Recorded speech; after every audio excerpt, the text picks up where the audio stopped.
Muy buenas noches, amigas y amigos de América Latina y el mundo. Bienvenidos a su espacio 7 Preguntas con este servidor, Ernesto Villegas. Hoy tenemos como invitada a la diputada venezolana Tamara Adrián. Es la primera diputada transgénero de la historia venezolana. Le damos la más cordial bienvenida. Muchísimas gracias. Bienvenida. Bueno, la dinámica del programa, muy sencilla, diputada. Usted debe escoger de estas 10 preguntas previamente elaboradas por este servidor, 6. La séptima pregunta la escogen nuestras usuarias y usuarios a través del portal telesurtv.net y a través de nuestras redes sociales. Le vamos a dar de una vez, de entrada, la decisión del 1 al 10, sus 6 primeras preguntas. Vamos a hacer el 1, el 3 y el 5, por aquello de los números, el 7 por supuesto y el 9. Y vamos con el 2. Es por el 2 porque me gusta. Perfecto. Entonces quedan estas 4 preguntas para la selección de nuestras usuarias y usuarios a través de la página web de Telesur. Yo voy a colear, como decimos aquí en Venezuela, una pregunta, porque tiene que ver con este canal. El gobierno del presidente Macri en Argentina ha decidido censurarlo, sacarlo del aire. ¿Qué opinión tiene usted como defensora de los derechos humanos? Yo no estoy de acuerdo con ningún tipo de censura. Todas las posibilidades de expresión son válidas y deben ser respetadas de manera igualitaria. Esa es mi posición y siempre la ha sido. Qué bueno. Cuando existe censura de cualquier tipo, de cualquier signo, es un signo de debilidad, un signo de pobreza intelectual y un signo de incapacidad de discusión de ideas, que yo creo que es lo esencial en el planeta Tierra. Porque como no hay 2 personas iguales en el planeta Tierra, no puede haber 2 personas que piensen igual. En consecuencia, el diálogo y el intercambio es indispensable y para ello los medios son un instrumento esencial. Que viva la diversidad. Así es. Vamos a una pausa y venimos entonces con las 7 preguntas para Tamara Adrián.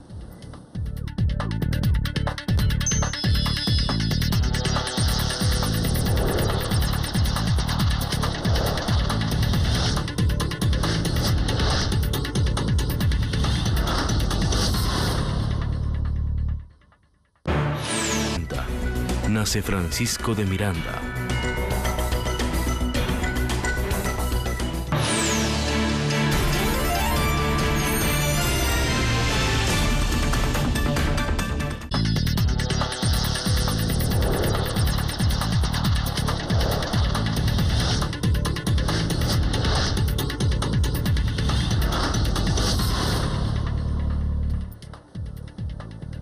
Estamos pues con las 7 preguntas con Tamara Adrián. Ella es diputada venezolana, la primera diputada transgénero de la historia venezolana. Es dirigente del partido Voluntad Popular, el mismo partido de Leopoldo López, partido antichavista.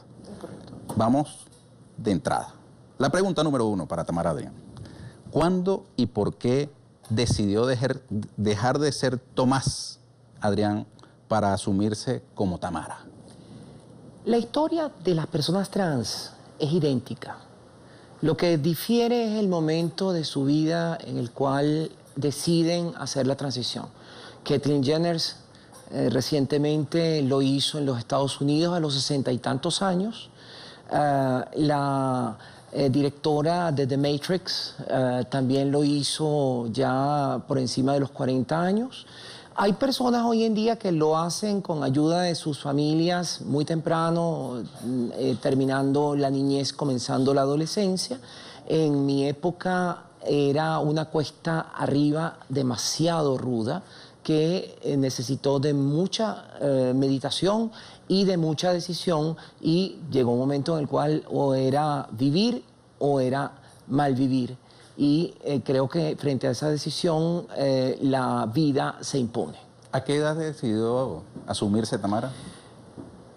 Yo comencé transiciones distintas desde muy temprano en la adolescencia, 15, 14 años, y eso también es muy común en todas las personas trans. Algunas personas continúan a ese momento a riesgo de perder su familia, a riesgo de perder prácticamente su vida, porque la experiencia demuestra que al menos un 40% de las personas trans que hacen su transición en esa etapa de la vida, a los 15 años, son expulsadas de sus hogares. Es el problema de la intolerancia llamado transfobia. Entonces, el paso de los años me llevó a consolidarme como persona, a consolidarme ya como individuo formado además académicamente, lo cual me daba unos instrumentos que no han tenido otras personas. Por eso, de alguna manera, me convierto en la voz de aquellos que no tienen voz. Y justamente no tienen voz porque no han podido formarse, y no han podido formarse prácticamente por la intolerancia que ha llevado a que hayan tenido que desertar voluntariamente del sistema educativo en promedio 4 o 5 años antes que sus pares de la misma clase social, del mismo nivel educativo donde están ellos y ellas desempeñándose. No me respondió a qué edad. Respondí, sí, ya empecé muy temprano, iba y venía, y ya a los 30 años, ya a los 30 años decidí más o menos 30 y pico de años que tenía que hacer esa transición. Segunda pregunta para Tamara Adrián. ¿Extraña algo de su antigua vida como hombre? El ser humano es un complemento, toda su vida es un continuum. De tal manera de que yo no niego nada, ni tampoco voy a negar de mi pasado. Pero extrañar, lo que se llama extrañar, no, pero sí hay algo significativo. El transitar desde una posición hegemónica de ser una persona de sexo masculino a ser una mujer, le hace a una notar la discriminación que existe y continúa existiendo en contra de la mujer también. Es imperceptible para el hombre muchas veces la existencia de la discriminación en contra de la mujer porque él no la sufre. Y la transición que yo hice me hizo convertirme en la primera feminista, en una feminista a ultranza, justamente porque entiendo que esa discriminación resulta invisible para muchos hombres. ¿No se ha descubierto de pronto un componente machista que Tomás se asome por ahí de vez en cuando? No. Nunca. No, nunca. Pregunta 3 para Tamara Adrián. La mayoría antichavista de la Asamblea Nacional no ha incluido el matrimonio igualitario entre sus prioridades.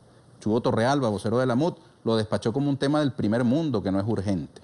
Una encuesta entre diputados opositores indica que solo 4 de cada 10 de sus compañeros apoya esa iniciativa. ¿Terminará esto como otra oferta engañosa?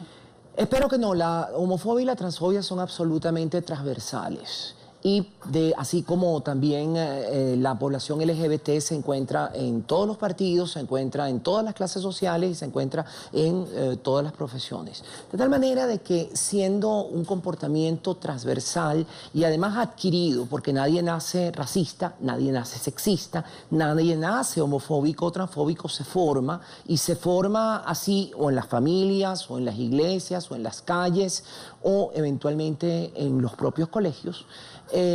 La superación de esa homofobia y de esa transfobia pasa por educar a la gente.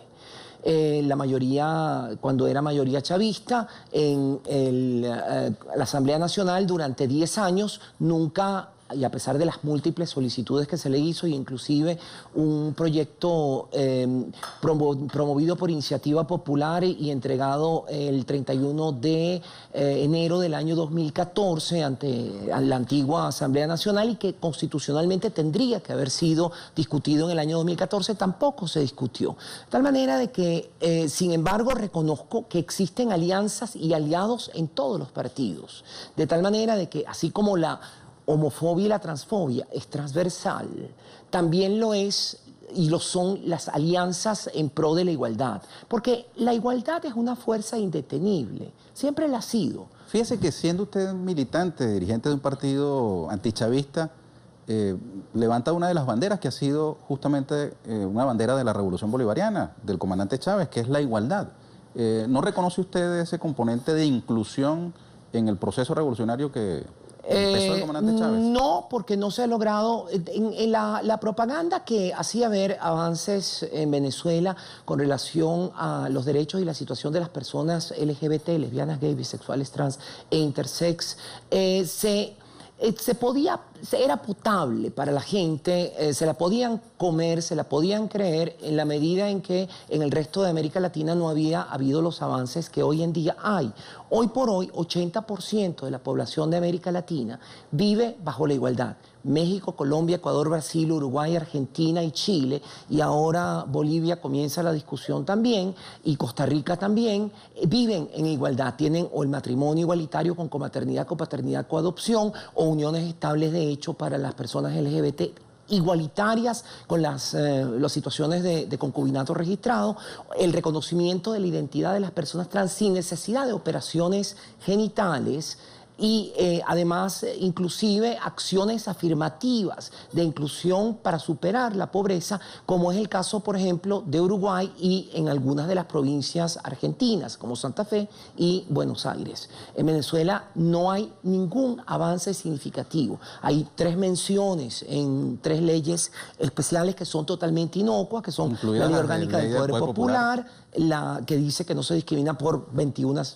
situaciones, es decir, raza, sexo, religión, condición de salud, y entonces por primera vez ahí se incluyó el 10 de diciembre, lo cual constituye un pequeño avance simbólico, pero no significativo, porque no hay ningún mecanismo que permita, bajo esa ley, evitar la discriminación. Ahora, cuando le preguntaba si no iba a quedar el matrimonio igualitario, el matrimonio entre personas del mismo sexo, como otra oferta engañosa de la mayoría antichavista en la Asamblea Nacional, usted respondió con cierta duda. Dijo, espero que no. Espero que no, porque espero que no, y tengo la certeza de que no va a ser así. El señor Chugo Torrealba, lo que yo le respondí y no fue lo que algunas personas quisieron decir. Yo le decía, sí, es un tema del primer mundo, es un tema de México, Colombia, Ecuador, Brasil, Uruguay, Argentina y Chile, que son del primer mundo. Porque el 80% de América Latina vive. Ahora, ¿no es de la prioridad de la llamada Mesa de la Unidad Democrática incluir ese tema en la agenda legislativa? Sí lo hasta ahora, casi 4 meses después de las elecciones parlamentarias. No, sí lo es. Yo formo parte de la Comisión de Política Interior, y en la Comisión de Política Interior hay la decisión de, en el próximo mes y medio, incluir en primera discusión una reforma de la Ley Orgánica de Registro Civil, por un lado, para establecer uniones estables de hecho igualitarias para todas las personas, porque también en Venezuela las parejas no casadas están en una situación de minusvalía, porque si Pedro y María viven juntos, eventualmente si se muere Pedro, María tiene que demandar a todos los potenciales herederos para que se le reconozca el carácter de concubina, porque la relación no crea Estado, y entonces lo que se ha venido sucediendo en América Latina es la creación de uniones civiles que crean estados civiles, como en la situación la ley que se aprobó en México, la ley que se aprobó en Colombia, o los reconocimientos jurisprudenciales en Colombia, en Ecuador y en Chile. Quinta pregunta para Tamara Adrián, mejor dicho, la número 5. Usted defiende una ley de amnistía que pretende perdonar 50 delitos, entre ellos homicidios, tráfico de drogas, lesiones, fraude, estafa, corrupción administrativa, lesiones, uso indebido de armas de fuego, asociación para delinquir, daños a la propiedad, importación, fabricación, porte y suministro de artefactos explosivos e incendiarios. No solo aquellos delitos ya cometidos, sino también aquellos que puedan cometerse en el futuro cuando la ley sea supuestamente aprobada.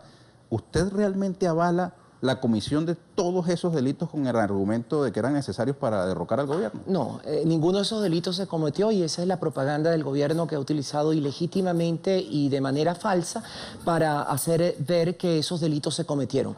Ninguno de esos delitos jamás se ha llegado a cometer, por ende, el tema central es que la ley de amnistía lo que hace es reconocer que ha habido persecuciones políticas en contra de personas a quienes se ha imputado falsamente delitos que nunca han ocurrido, que si por ejemplo, un incendio en tal sitio que nunca ocurrió. El incendio de un preescolar en Chacao, que fue un hecho público, notorio y comunicacional. Pero nunca de las personas que eventualmente fueron imputadas. El asesinato de Danilo Anderson vía atentado terrorista, un fiscal venezolano que murió después que le colocaron una bomba ese asesinato, en su carro. por cierto, ese asesinato no está en la ley de amnistía. Se ha hecho ver que la ley de amnistía tiene una serie de delitos que en realidad, de amnistía sobre ciertos delitos y ciertas situaciones que en realidad no tiene. Yo tengo aquí el proyecto de ley, la copia emitida por la Secretaría de la Asamblea, y aquí están extraídos los 50 delitos que ese proyecto contempla terrorismo, financiamiento del terrorismo, fuga, tráfico de drogas, tráfico ilícito de semillas, de resinas y plantas, fraude, estafa, usura, delitos de corrupción administrativa, rebelión militar, instigación a delinquir, insubordinación, rebelión, daños al sistema de transporte, servicios públicos, informáticos de comunicación, agavillamiento, ocultación de la vía pública con obstaculización de la vía pública con objeto de preparar peligro para un siniestro. Sí, todos esos delitos fueron los que han imputado en el gobierno. Y lo vivimos los venezolanos. No, pero el gobierno ha imputado a través de órganos judiciales totalmente sumisos una serie de delitos a personas que en realidad lo que estaban era haciendo protestas pacíficas en la mayoría de los casos. Pero usted no vio en la guarimba, ¿no? La vivió, no vio los hechos de violencia. Yo estaba en Altamira y estaba viendo porque además yo iba a mi oficina todos los días y todos los días recibía los gases lacrimógenos. Personas asesinadas, daños a la infraestructura pública, al metro, transporte público, sí, escuelas, y las personas asesinadas casi siempre asesinadas por los funcionarios públicos, y esa es una de las cosas que se quiere ocultar. Pero fíjese, bueno, en fin. Fíjese que yo preparado para esta entrevista le traje aquí las fotografías de las víctimas, ¿no? Ok. Aquí está Ramsor Bracho, que era el capitán de la Guardia Nacional, John Castillo, Julio González, Juan Montoya. Efectivamente. Disculpe, está aquí, por ejemplo, Elvis Durán. Sí. Aquí está la fotografía de Elvis Durán, que era el motorizado que iba transitando con su moto y colocaron una guaya y no se sabe quién degolló. fue, efectivamente, y se imputó a algunas personas que no estaban en ese lugar. Pero efectivamente, la mayoría de esas personas fueron asesinadas o por colectivos o por los integrantes de la Guardia Nacional, por integrantes de la policía o por grupos paramilitares. Ahora, usted Y está hay 8, no, yo no me baso en eso, es el informe de la Fiscalía General de la República, búsquelo y entonces... Pero digo, la Fiscalía General de la República, que es la que ha imputado a las personas la Fiscalía, el informe de la Fiscalía, Fiscalía, esa es la mentira, y gracias por la oportunidad de decir en este momento, la Fiscalía General de la República, justamente, en su informe, informa que de esos delitos son 20 tantos, si mal no 50 delitos no, que la ley de tantos no, amnistía de los muertos, que ustedes dicen en este momento que existen. Son y 43, de verdad fueron 43 muertos. Bueno, hubo solamente en el periodo de la llamada Guarimba. De esos 8, es la salida, fue la convocatoria que hizo por Guardias Nacionales. Leopoldo López el 12 de febrero. Permítame, para poner en contexto, como nos están viendo en el exterior, desde el 12 de febrero hubo en Venezuela una cantidad de hechos violentos que se suscitaron a raíz de un llamado a la protesta en las calles por parte de Leopoldo López, María Corina Machado y Antonio Ledesma. Y a partir de aquel llamamiento 8 fueron asesinados por la policía, 8 fueron asesinatos. asesinados por la Guardia Nacional, 9 fueron asesinados por colectivos y el resto todavía no se ha determinado policialmente quiénes los asesinaron. Entonces la ley de amnistía beneficiaría sería a todos esos que usted ha mencionado y no a los que ustedes están defendiendo, ¿no?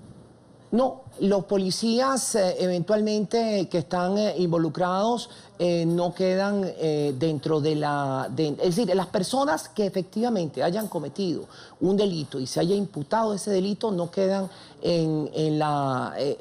amparadas por esa ley de amnistía. Lo que queda amparado por la ley de amnistía son los delitos políticos. Perdón, disculpe que yo le insista, usted es abogada, yo no, pero aquí hay 50 delitos que esta ley que no son delitos políticos. Se los vuelvo a mencionar muy rápidamente. Instigación a la desobediencia de las leyes, incitación al odio, apología del delito, instigación a delinquir, lesiones personales, violencia o resistencia a la autoridad, causar pánico en la colectividad, mantenerla en zozobra mediante difusión de informaciones falsas, agavillamiento, sí, esos son los delitos efectivamente que a través de fiscales absolutamente, abyectamente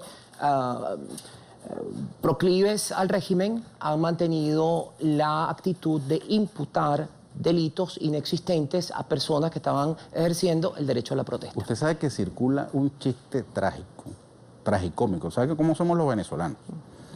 ¿Sabe que hay una persona que fue en Venezuela hace muchos años imputada por el delito de canibalismo, ¿no? Antropofagia, lo que se llama, ¿no? Usted es abogada, yo no soy profesora de Derecho. No, yo tampoco soy penalista, así que... Pero hay un chiste que circula, según el cual esta ley permitiría que esa persona que fue condenada por antropofagia podría salir en libertad porque se comió unos chavistas. Es absolutamente mentira. Yo le digo el chiste, permíteme, es un chiste trágico, permíteme para explicar en fecha tal, en tal situación, esos son los que caen. Permítame explicarle por qué el chiste, porque es que resulta que si los crímenes son cometidos y las víctimas son chavistas, entonces el preso es político o el fiscal es abyecto. Si el crimen no a perjudicado, sino a alguien de la oposición, entonces sí es un crimen bien castigado. Pareciera ser una lógica que está detrás de sus palabras y detrás de del espíritu del proyecto de ley de amnistía. No tenemos el tiempo de leer la ley, pero dice los delitos imputados con ocasión de las situaciones que ocurrieron en fecha tal, en la tal, qué sé yo, y los describe de manera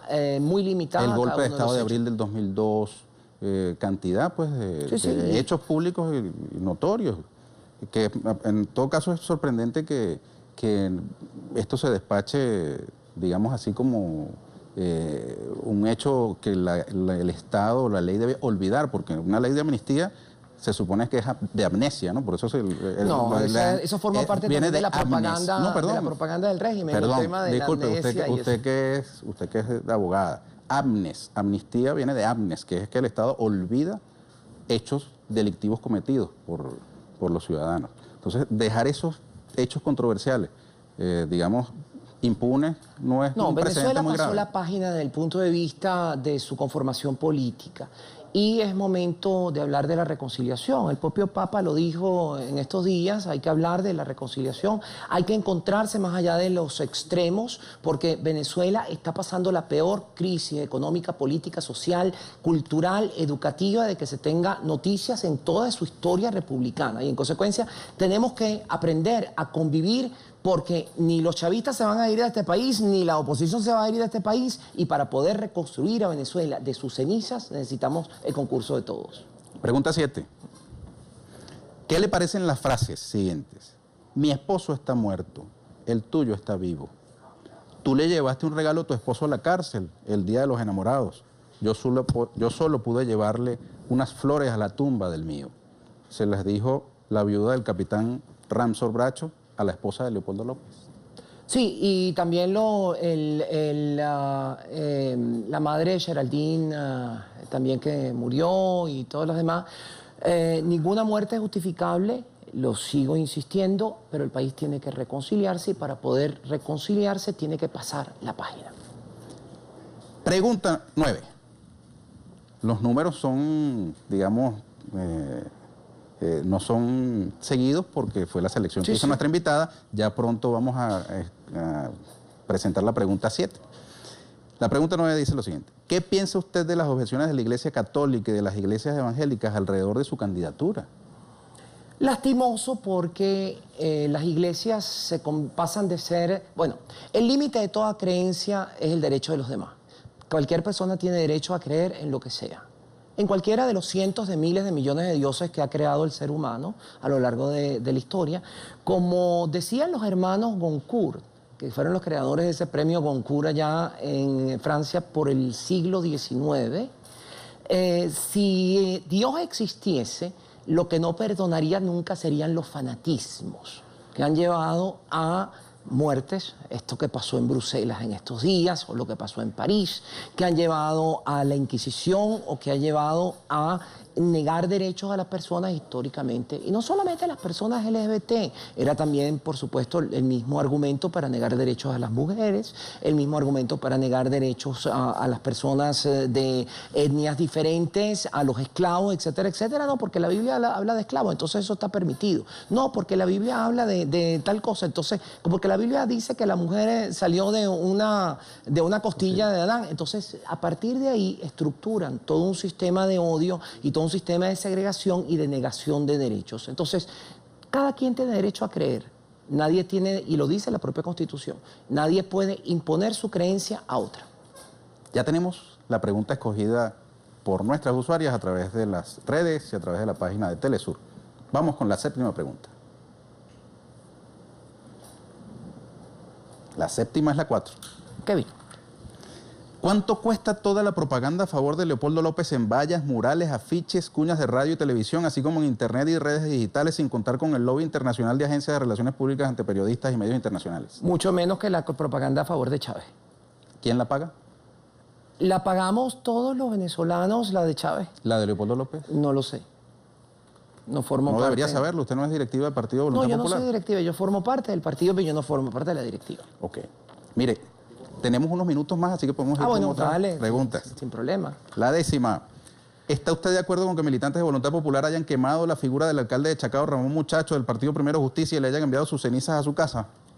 Es un evento que durante el tema de la Semana quema Santa. de Judas siempre aparece. Entonces quemaron al presidente Maduro, quemaron al presidente del Banco Central, porque cada quien dentro de eso que considera fue parte de alguien que traicionó, utiliza ese simbolismo del día De la quema. ¿Y el la envío quema de la Juma. ceniza no le parece macabro eso? A mí esa parte, si fue cierto, me pareció bastante de mal gusto. Perfecto. Pero prefiero cuando hay fuegos artificiales. Ok. ¿Comparte usted la afirmación de la señora Lilian Tintori en cuanto a que el gobierno le paga dinero a las víctimas de la guarimba para que exijan justicia por la muerte de sus familiares?